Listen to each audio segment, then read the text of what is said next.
Innal hamdalillah wassalatu wassalamu ala Rasulillah. Asyhadu an la ilaha illallah wa asyhadu anna Muhammadan abduhu wa rasuluhu wa ba'du. Inilah kajian edisi perdana, dirubah dari ba'da maghrib ke ba'da isya, meskipun netizen meminta ba'da maghrib. Ya, pokoknya wa amruhum syura bainahum, setiap perkara silahkan dimusyawarahkan, saya hanya pelaksana. Disuruh ba'da maghrib, ayo diajak untuk ba'da isya, insyaallah saya akan hadir. Baik, hari ini al-kabiratu at-tasi'atu asyara, dosa besar nomor urut 19, syurbul khamri, minum khamr.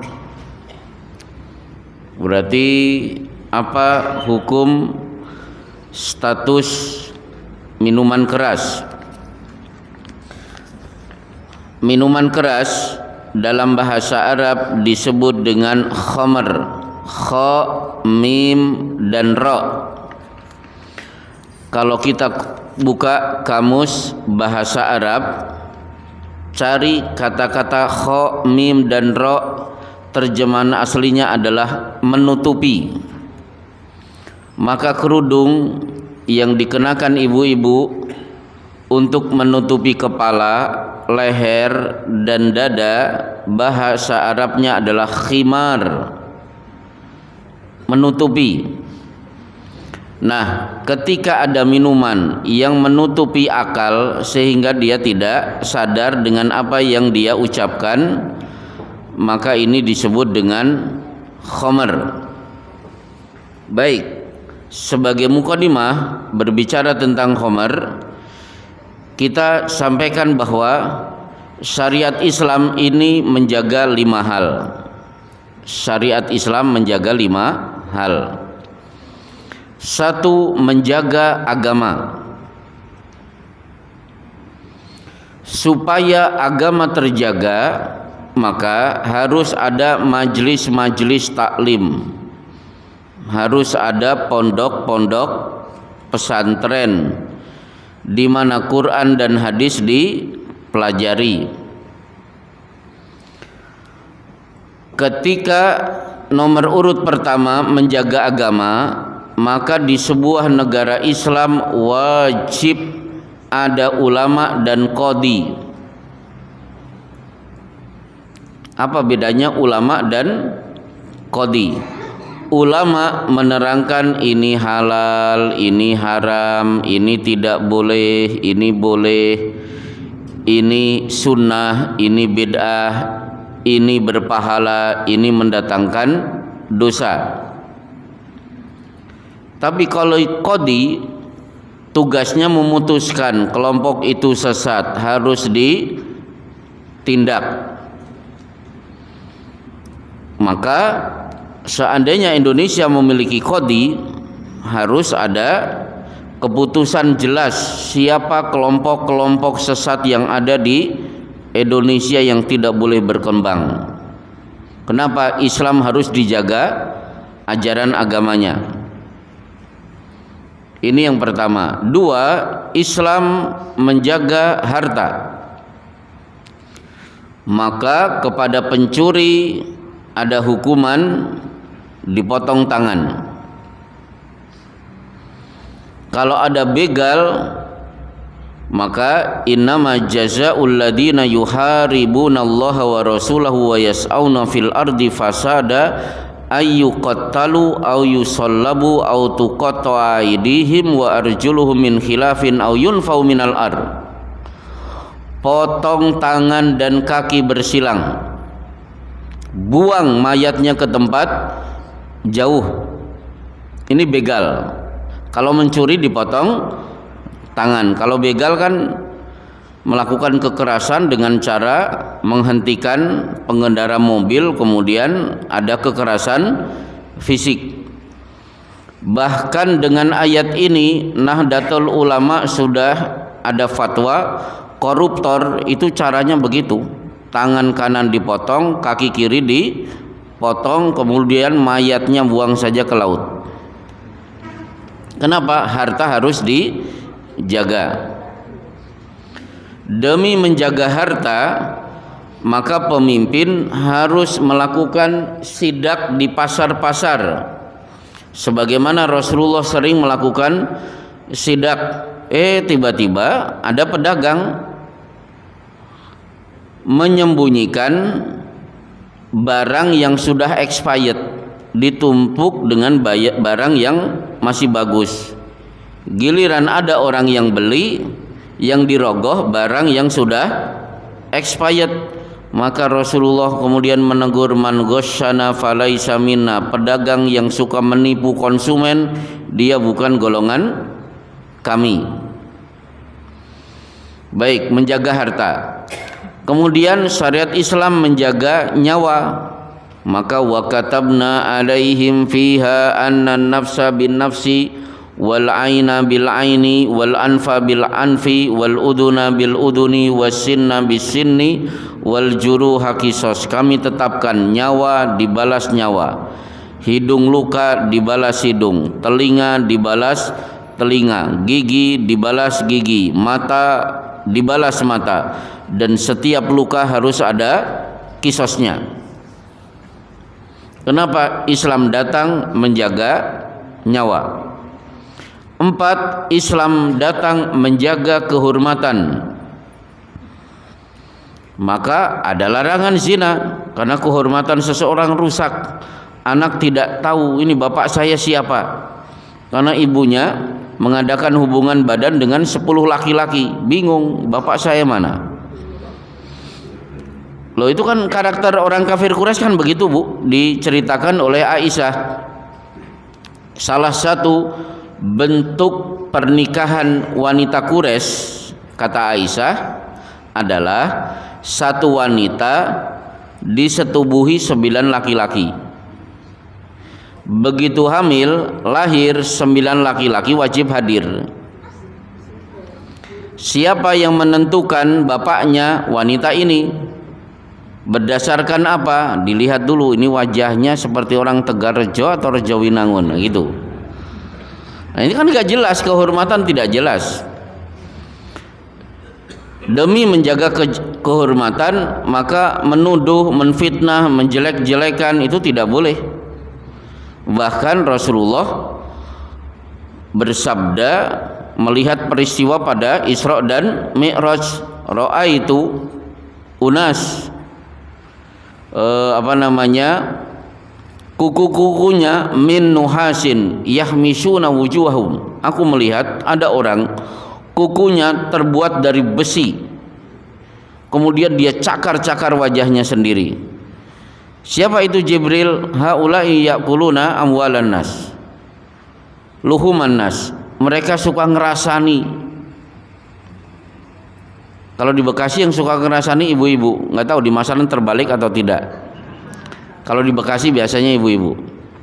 Baik ya, jadi demi menjaga kehormatan, menjelek-jelekan, menjatuhkan nama baik orang lain itu tidak boleh. Nah, akhirnya Islam datang menjaga akal, sehingga khamr diharamkan. Kalau khamr diminum, akalnya akan rusak, dia ngomong tidak sesuai dengan apa yang dia inginkan.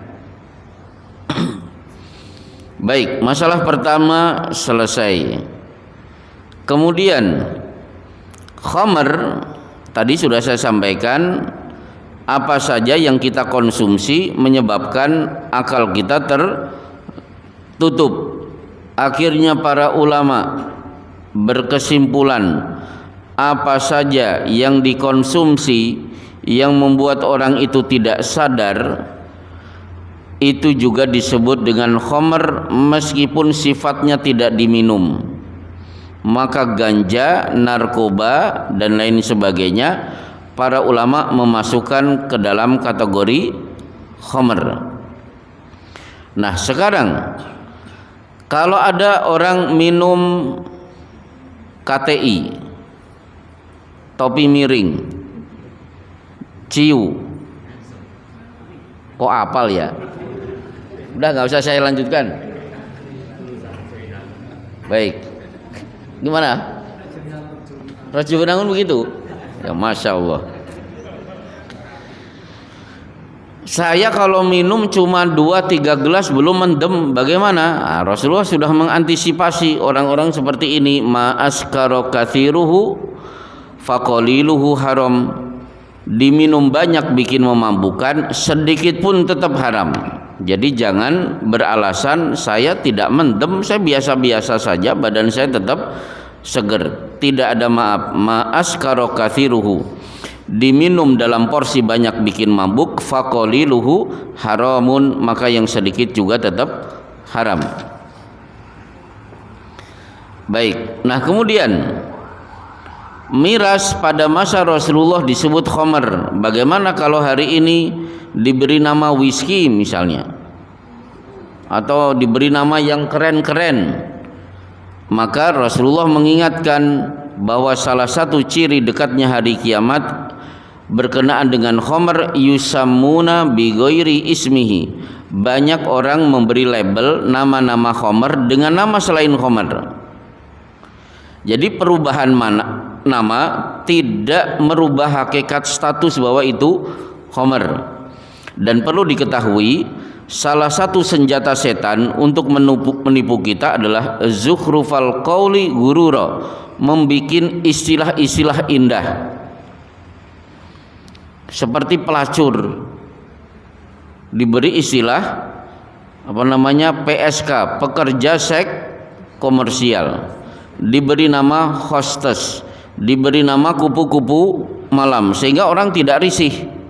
Padahal dalam Islam kalau itu perbuatan jelek, berikan istilah-istilah yang jelek supaya orang risih melihat perbuatan itu.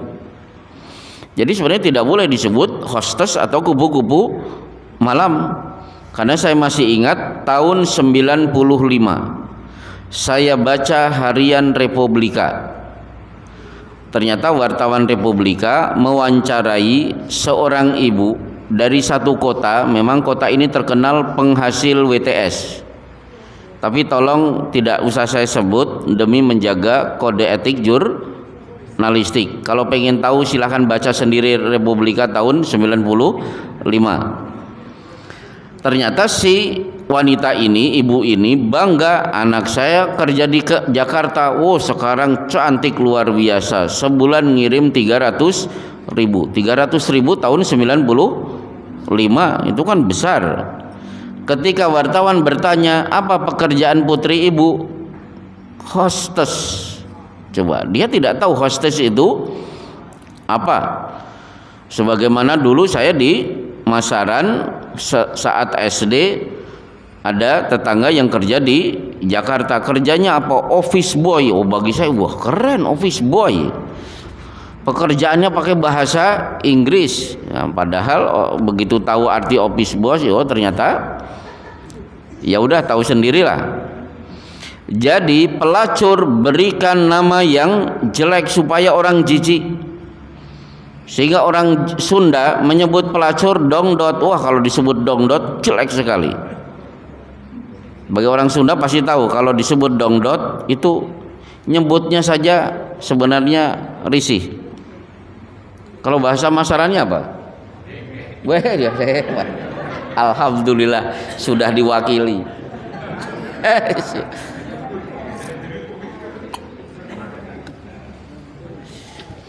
Baik. Jadi mau diberi nama whisky dan lain sebagainya enggak, itu tetap hakikatnya khamar. Masalah yang kelima, ternyata khamar selama 13 tahun di kota Mekah dibiarkan oleh Rasulullah Shallallahu Alaihi Wasallam, tidak pernah dibicarakan. Karena minum khamar sudah mendarah daging bagi masyarakat Arab. Khamar bagi masyarakat Arab bukan berbentuk botol, tapi berbentuk gentong-gentong besar. Jadi sudah merupakan budaya yang melekat. Kalau khamar disebut-sebut di kota Mekah, rentan orang-orang yang baru masuk Islam merasa kekang akhirnya balik lagi kafir. Buat apa masuk Islam? Ini jangan, ini tidak boleh, itu haram. Barulah ketika di kota Madinah Umar bin Khattab mulai resah. Dan perlu Bapak ketahui, sahabat ranking 1 ucapan-ucapannya menyebabkan turun ayat itu Umar bin Khattab. Jadi mayoritas ayat turun itu lewat ucapan-ucapan Umar bin Khattab. Ya, saya sebut misalnya dulu para sahabat itu ketika tawaf selesai, ya sudah selesai. Tapi Umar bin Khattab, ya Rasulullah, saya ingin ada ayat turun memerintahkan sholat 2 rakaat di maqam Ibrahim selesai tawaf. Enggak usah besok, turun saat itu juga. Jibril membacakan ayat wattakhidu mim maqami Ibrahima musalla.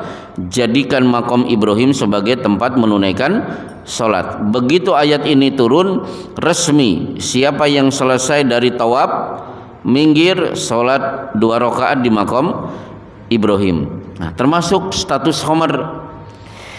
Ya Rasulullah, bayyin lana bayanan syafian.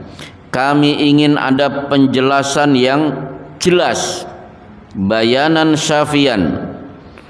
Kalau bahasa apanya, bahasa Jawanya apa? Penjelasan yang cetha welo-welo, gamblang.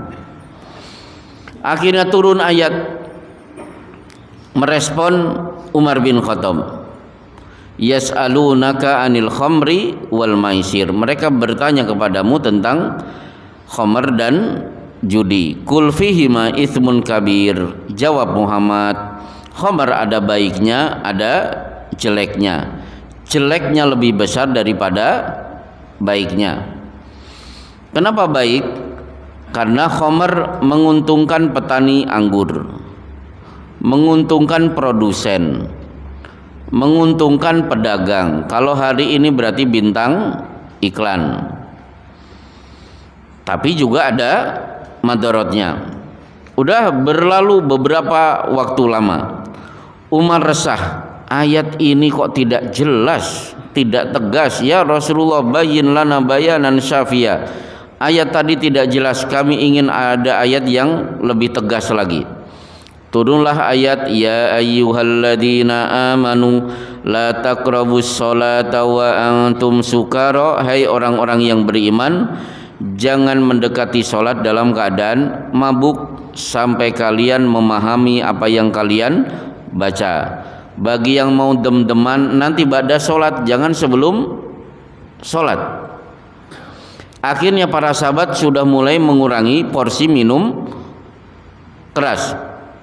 Minumnya nanti ba'da sholat.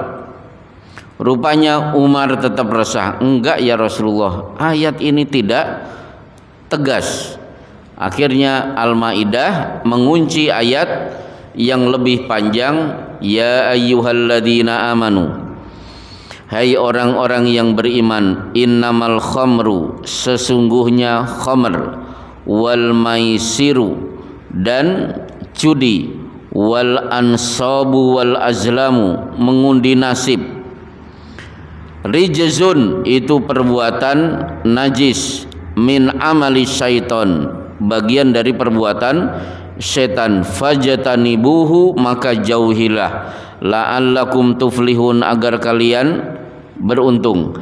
Innama yuridu syaitanu ayyuki abainakumul adawata wal bagda.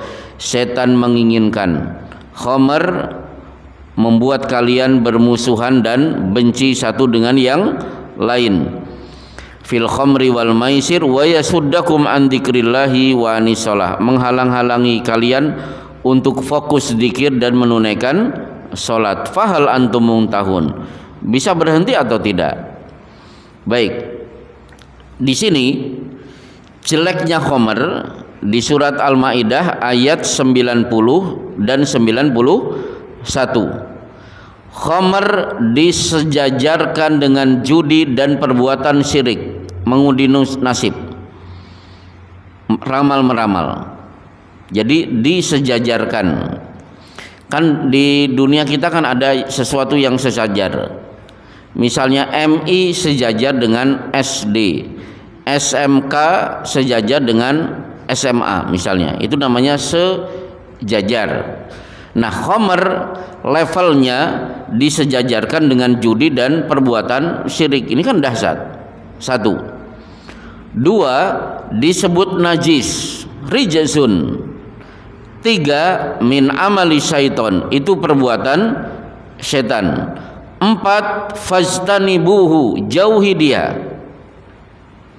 Jadi khamr itu instruksi dalam ayat tidak ada kalimat jangan diminum, tapi apa? Jauhi. Berarti jangankan diminum, didekati saja tidak boleh. Maka saya punya teman santri ketika nyantri di Jawa Timur, ternyata diajak jalan-jalan oleh kiainya ke Jakarta. Namanya juga santri, diajak jalan-jalan ke Jakarta, itu satu hal yang membahagiakan. Akhirnya Pak Kiai mampir ke sebuah restoran. Menu sudah dipesan. Teman saya girang luar biasa. Makanan restoran belum pernah saya rasakan. Tiba-tiba Pak Kiai, ayo berdiri, keluar. Loh Pak Kiai, kok keluar? Akhirnya Pak Kiai nunjuk topi miring. Di restoran ini ada topi miring. Sementara Al-Maidah ayat 90 Allah berfirman fajtanibuhu, jauhi dia. Berarti kita sudah mendekati khamr. Teman saya kan mangkel, udah mau makan enak, tiba-tiba harus keluar. Ngapunten Pak Kiai, Pak Kiai pernah keluar negeri? Oh pernah, ke Eropa, ke Amerika pernah. Naik pesawat? Naik pesawat. Di pesawat ada minuman? Iya. Minumannya yang halal yang haram ada? Oh ada. Bir juga ada. Loh, berarti Pak Kiai kan mendekati. Kenapa tidak terjun aja dari pesawat?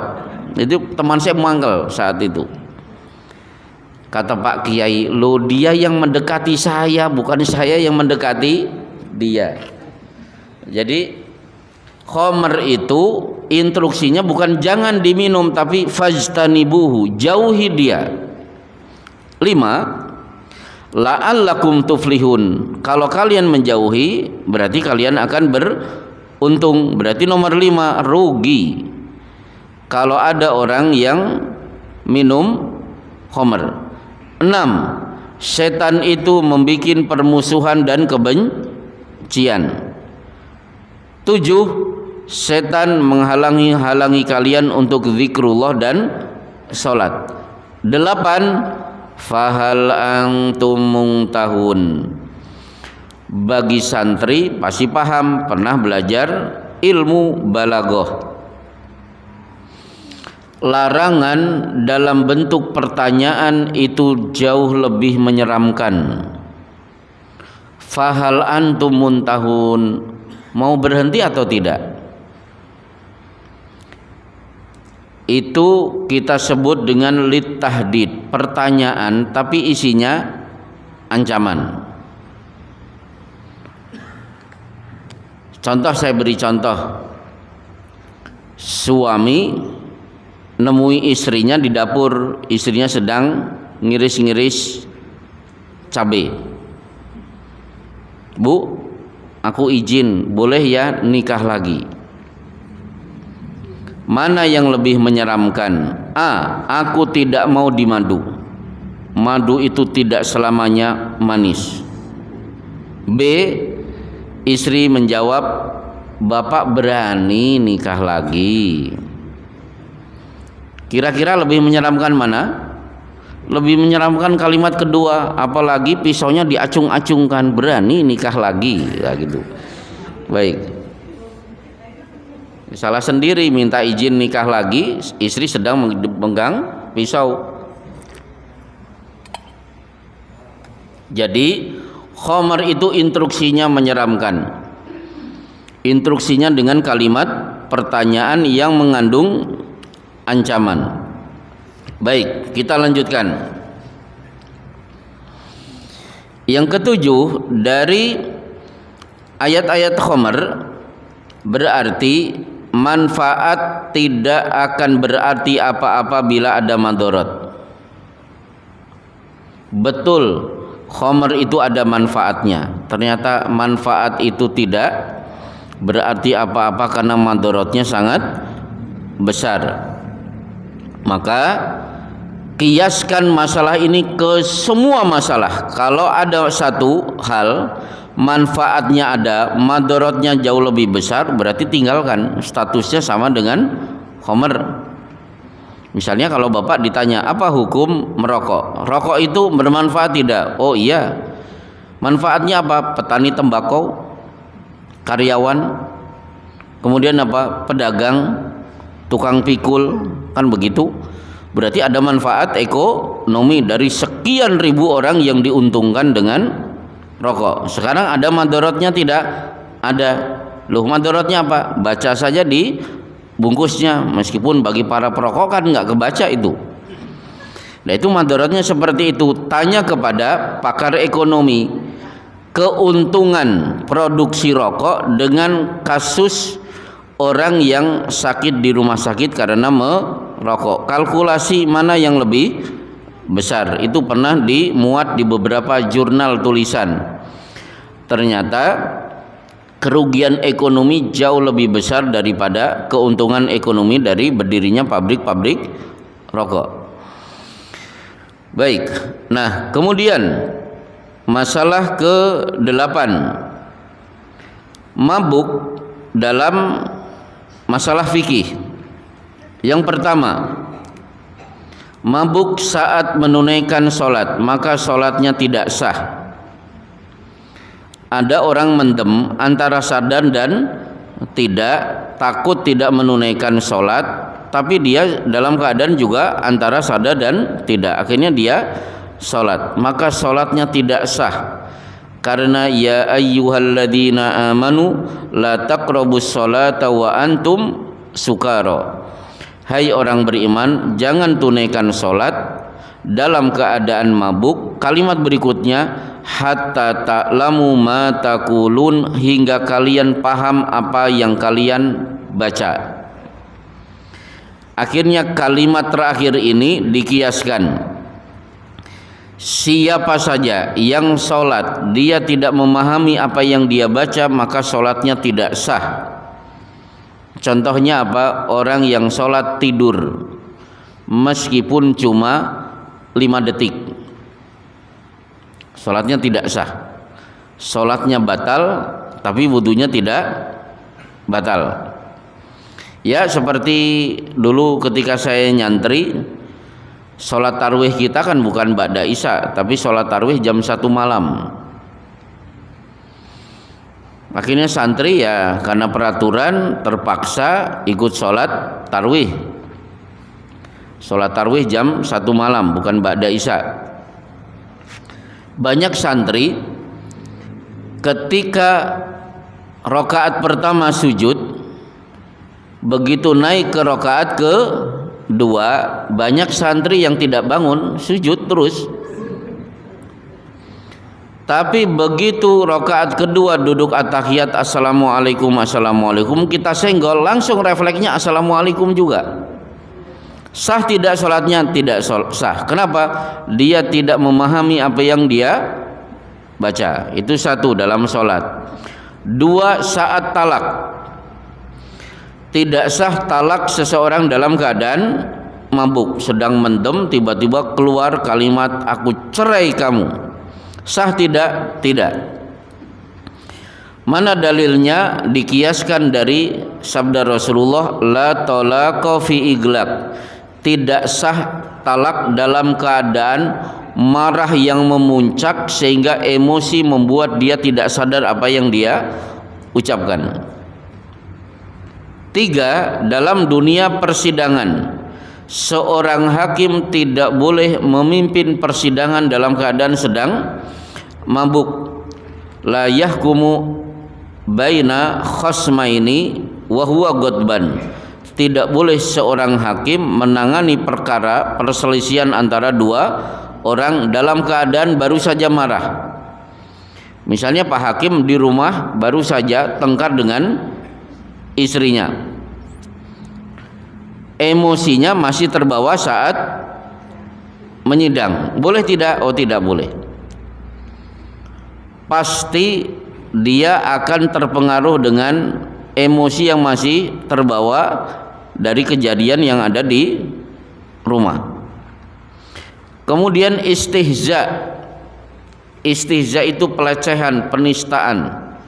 Maka orang yang mabuk tiba-tiba menista Islam, dia tidak terkena pasal la ta'tadiru qad kafartum ba'da imanikum. Jangan cari alasan kamu sudah kafir, imanmu sudah dinyatakan hilang. Padahal dia mengucapkan penistaan dalam keadaan mabuk. Contohnya siapa? Contohnya Hamzah, paman Rasulullah Shallallahu Alaihi Wasallam, yang mati syahid di medan Uhud tahun 3 Hijriah. Jadi Hamzah itu kan mati syahid, tapi statusnya itu pecandu khamar karena ayat khamar belum turun. Nah, ketika dia mabuk, lewatlah Rasulullah dimaki-maki oleh Hamzah. Hamzah mengucapkan, ma anta illa abidun li, kamu itu budakku. Kira-kira terkena pasal tidak? Tidak. Jadi ucapan seorang yang sedang mabuk itu tidak dianggap. Baik, akhirnya masuk masalah inti. Mana dalil bahwa khamar itu termasuk dosa besar?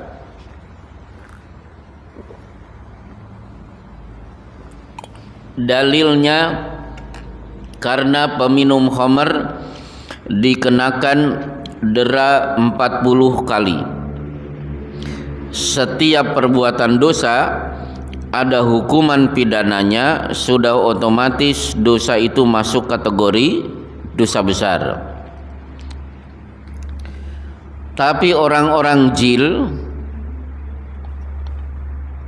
mengambil kasus yang dilakukan oleh Umar bin Khattab untuk menyimpulkan syariat Islam boleh dirubah-rubah. Maksudnya begini, pada masa Rasulullah pemabuk itu didera 40 kali. Begitu Umar bin Khattab menjadi khalifah, pemabuk didera 80 kali. Jadi 40 kali dipraktekkan Rasulullah, Umar 80 kali. Orang-orang jil mengatakan, oh ini bukti syariat Rasulullah boleh dirubah. Maka bisa kita jawab, mudah cara menjawabnya. Islam itu mengenal hukum hudud, yaitu hukum pidana, hukumnya turun dari langit. Yang kedua hukum takzir. Takzir itu hukuman dikeluarkan oleh pemerintah. Contoh kalau di pesantren itu ada hukum takzir, setengah jam sebelum adzan santri wajib sudah ada di masjid. Telat push up 50 kali. Apa ada wahyu dari langit telat ke masjid hukumannya push up 50 kali? Kan tidak ada. Ini namanya hukum takzir. Kemudian pengendara motor tidak pakai helm, di beberapa tempat polisi mencegat, kemudian disuruh push up.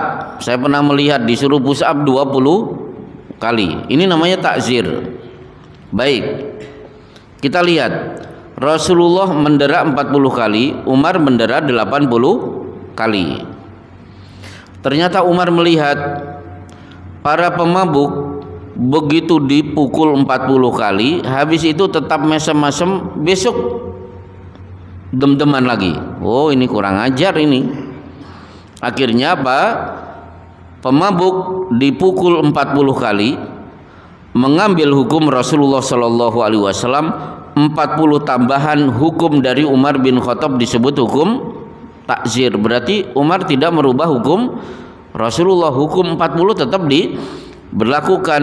40 kedua itu keluar dari kebijakan Umar bin Khattab. Satu, jadi bukti khamr itu dosa besar karena ada hukumannya.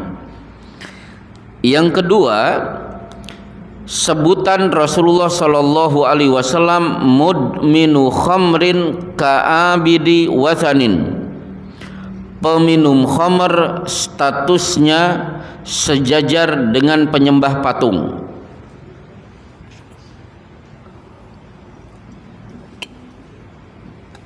Itu kan jelek sekali. Peminum khamr selevel dengan penyembah patung. Yang ketiga, la tujalisu syarrabul khamri wala ta'udu mardahum wala tashudu janaizahum. Jangan duduk-duduk bergaul dengan peminum khamr. Jangan tengok saat mereka sedang sakit. Jangan hadiri pemakamannya saat mereka mati. Jadi serawung dengan peminum khamr dilarang. Sakit jangan ditengok. Kalau ada open donasi nggak usah iuran. Mati nggak usah layat. Itu menunjukkan betapa khamr itu dosa besar. Sementara beberapa riwayat status mereka di hari kiamat, inna 'alallahi ahdun liman syaribal khamra an yuskiyahullahu min tinil hibal wa matidul hibal irku ahlin nar. Nanti para peminum khamr di neraka akan diberi minuman. Dari mana? Dari keringat penghuni neraka. Jadi keringat penghuni neraka itulah minuman para pecandu khamr.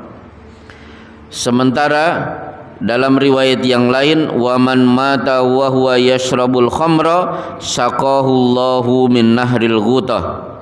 Siapa yang mati statusnya tetap pecandu khamr, maka Allah akan memberikan minuman pada hari kiamat di mana neraka ada sungai namanya Gutah. Airnya dari mana? Dari nanah yang keluar dari kemaluan para pelacur.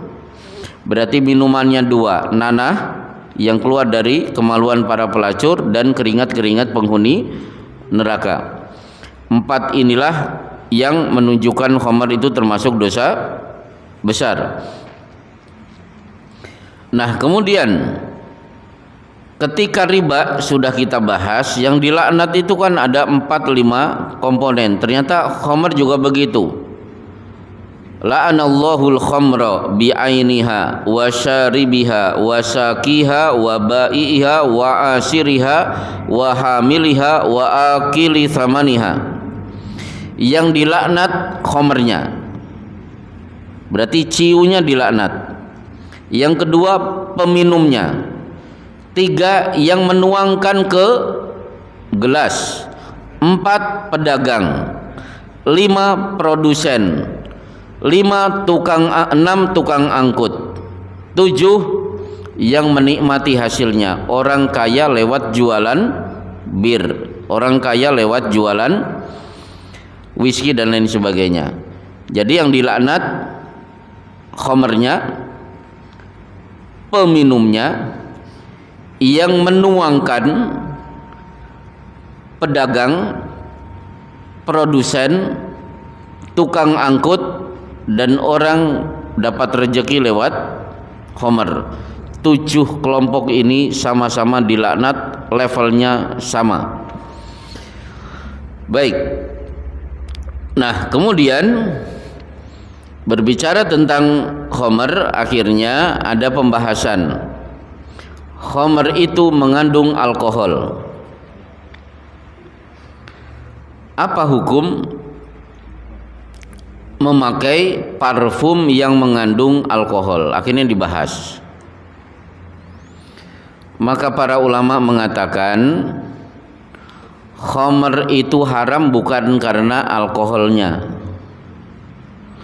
Khamr haram itu karena sifat memabukkan, bukan karena faktor alkohol. Maka tidak bisa dihubung-hubungkan antara khamr yang mengandung alkohol dengan minyak wangi yang mengandung alkohol. Alkohol itu bukan diminum. Jadi alkohol yang ada pada minyak wangi kan tidak diminum. Sebagaimana Bapak kalau habis disuntik itu kan diolesi alkohol, boleh tidak boleh? Itu khamr bukan karena niatnya bukan untuk diminum, dioles. Meskipun Syekh Muhammad Shalih Utsaimin berfatwa meskipun boleh mengenakan parfum yang mengandung alkohol, tapi diusahakan tidak mengandung alkohol yang terlalu berlebihan. Terakhir, bagi bapak-bapak yang tidak minum khamr di dunia, insya Allah pada hari kiamat ada kesempatan untuk minum khamr, karena di surat Muhammad Allah berfirman, "Matsalul jannati allati wu'idal muttaqun fiha anharun min ma'in ghairi asin." Kita akan minum air sungai, airnya jernih, tawar. Wa anharun min labanin lam yataghayyar ta'muh. Sungai isinya susu. Wa anharun min khamrin ladzatil lisyaribin. Sungai isinya khamr, tidak mabuk tapi lezat rasanya. Wa anharun min asali musaffa. Sungai isinya madu yang sudah disaring. Jadi kita bersabar, gak usah minum khamr di dunia, insya Allah kita akan minum khamr di akhirat. Berapa nafsu makan, minum, dan mengadakan hubungan badan sudah kita bahas di kultum bulan Ramadan kemarin. Nafsu makan, minum, dan seks akan Allah lipat gandakan 100 kali. Pertanyaannya, loh berarti ngelak minumnya 100 gelas? Oh tidak, makan banyak di surga itu bukan karena lapar, tapi yatafakkah, makan untuk bersenang-senang. Jadi tidak ada lapar, karena di surat Toha, innaka alla tajua wa la ta'ra, di surga wahai Adam engkau tidak mungkin akan telanjang, tidak mungkin akan lapar, tidak ada haus. Loh kok makannya banyak? Bukan karena lapar dan haus, tapi memang nafsunya pengen makan banyak. Selesai. Ada pertanyaan, saya persilahkan.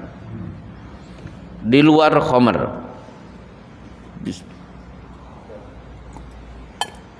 Ya, silakan Pak. Dengan keterangan sholat tadi, ketika tidur sebentar dan sholat tadi Ya. pernah ketika kita satu malam itu kemudian sholat subuh itu berdiri, tapi itu syut Males.